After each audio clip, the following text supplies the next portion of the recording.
साल 2014 एनडीए नरेंद्र मोदी के चेहरे पर लोकसभा चुनाव लड़ रही थी। इधर यूपीए में भगदड़ थी। बिहार के कद्दावर नेता रामविलास पासवान की लोक जनशक्ति पार्टी भी यूपीए का हिस्सा थी। सीट बंटवारे के लिए रामविलास पासवान राहुल गांधी से मिलने की कई कोशिशें कर चुके थे।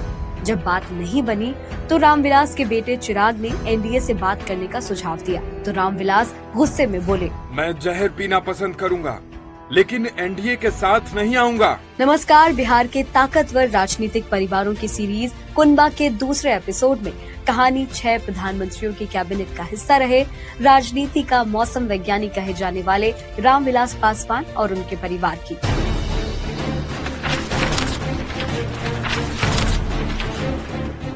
सीनियर जर्नलिस्ट शोभना के नायर अपनी किताब Ram Vilas Paswan the weathervane of Indian politics में लिखती हैं, चिराग की दूसरी बार सिफारिश करने पर रामविलास ने उन्हें एनडीए से बात करने के लिए 30 दिन का समय दिया। चिराग ने बीजेपी नेताओं से बात की और महज 3 दिनों के अंदर ही 7 सीटों पर बात तय हो गई। उस चुनाव में एलजेपी को 6 सीटों पर जीत मिली।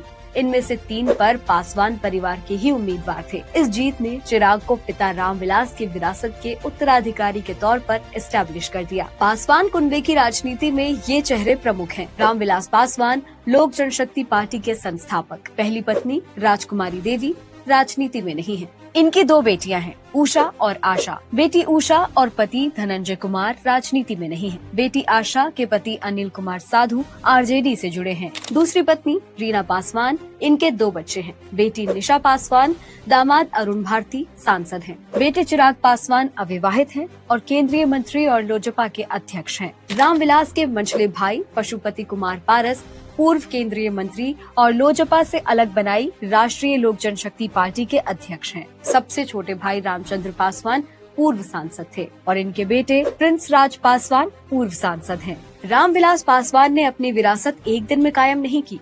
5 जुलाई 1946 को खगड़िया में जन्मे रामविलास का राजनीति की तरफ रुझान 1967 से शुरू हुआ, जब उन्होंने अपने मामा के लिए विधानसभा चुनाव का प्रचार किया। 1969 में उनका सिलेक्शन डीएसपी की पोस्ट पर भी हो गया, लेकिन करीबियों ने चुनाव लड़ने की सलाह दी और वो संयुक्त सोशलिस्ट पार्टी की टिकट पर अलौली सीट से चुनावी मैदान में उतरे। उन्होंने 250 रुपए की साइकिल खरीदी और गांव-गांव घूमकर प्रचार किया। चुनाव के नतीजे आए तो पासवान ने कांग्रेस के मिश्री सदा को 700 वोटों से हरा दिया। फिर 1977 में रामविलास जनता दल में शामिल हो गए और हाजीपुर लोकसभा सीट से 4.25 लाख वोटों से जीतकर वर्ल्ड रिकॉर्ड बनाया। 1980 में वो दोबारा सांसद बने। अब तक पासवान राजनीति में मजबूत पकड़ बना चुके थे, इसीलिए 80 के दशक में उन्होंने अपने भाई